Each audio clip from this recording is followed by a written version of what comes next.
আসসালামু আলাইকুম। গরমের তাপে যখন শরীর ক্লান্ত হয়ে পড়ে তখন এক গ্লাস ঠান্ডা শরবত মনের তৃষ্ণা একেবারে মিটিয়ে দেয়। বাজারের কেমিক্যাল মেশানো ড্রিঙ্কস বাদ দিয়ে এবার ঘরেই বানিয়ে ফেলুন সহজ কিন্তু দারুণ সতেজকর ফুটের শরবত।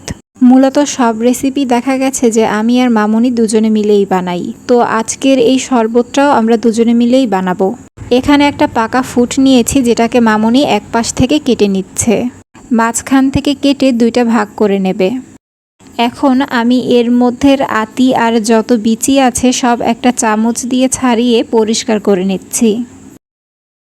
ফুটের মধ্যে সব আতি আর বিচি ফালানো হয়ে গেলে এগুলোকে কেটে ছোট ছোট পিস করে নেব। এখন এই কাটা ফুটগুলোকে একটা ব্লেন্ডারের বাটিতে নিয়ে নিচ্ছি।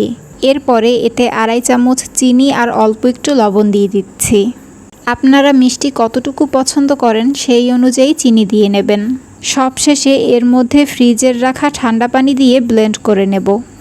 যদি আপনারা ফুডটাকে ফ্রিজে রেখেই ঠান্ডা করে নেন তাহলে নর্মাল পানি দিলেই চলবে। এই যে তৈরি হয়ে গেল মজাদার ফুটের শরবত।